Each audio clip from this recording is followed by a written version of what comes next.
This is how you start the assignment for the digital tile from Google Classroom. Go to Digital Art Tile Practice. If you haven't watched these two videos, please watch them first. This is the file that's on Photopea already set up for you with layers. So if you're just beginning, open up this document. Remember, there's 3 layers. I'm going to color on this layer using 2 different methods that I demonstrated yesterday in class. If you've already started this file and saved the PSD file, you can go to File, Open. Should be in your Downloads folder, and it should have your name on it. Even though it says image file, this is a Photoshop document, and I can tell because it's a large file. So I'm going to double click this.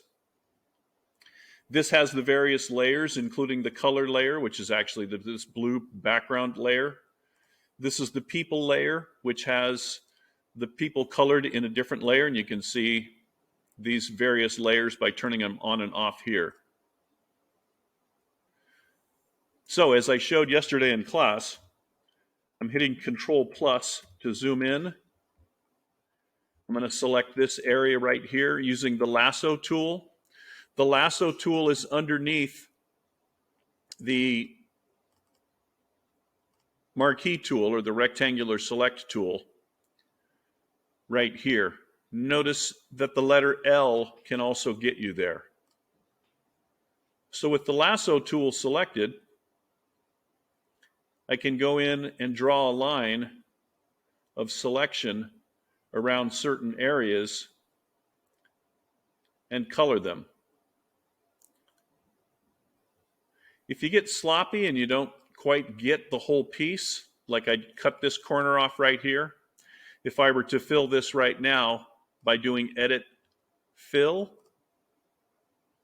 with foreground color, it'll color it that color, but notice how I missed this area here. If you need to use the Lasso Tool to select more of it, hold the Shift key down, and then you can select more of it. This helps if you accidentally let go of the mouse. So now that I've got this area selected, the other method of filling it would be Alt Backspace, and these are 2 keys on your keyboard. The Alt key is to the left of the space bar. The Backspace key is on the top right-hand side of the keyboard on your laptop or Chromebook. So I'm going to do Alt Backspace, and it's going to fill it with that color. Then I'm going to do Control-0 to see the whole thing again, and you have to make sure to deselect this. The 2 ways to deselect are to go up to the Select menu and hit Deselect, or notice also that you can deselect with Control-D. Then I'm going to do a save after I've finished painting, and obviously I haven't finished this one. This is my demonstration tile. I'm going to go to Save as PSD. It's already got my name on it. I'm in the Downloads folder. Click Save, and yes, answer yes to this question so that this will replace that file.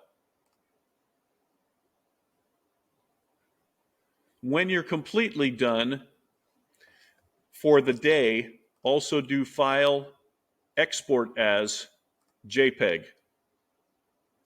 Click the Save button, and you're also going to save this one in your Downloads folder. I think it defaults to that, so you shouldn't have to do anything, but I'm going to go ahead and save this one. And if you've already saved it there, you'll get that same dialog box that says, "Are you sure you want to overwrite this file?" Say yes. So that's all there is to that method of filling. I'm going to continue adding additional videos every day so that you can see different methods of painting your tile. Just remember to always save it as a PSD and also export as a JPEG at the end of every class period, and that will show your progress on your sketches slideshow.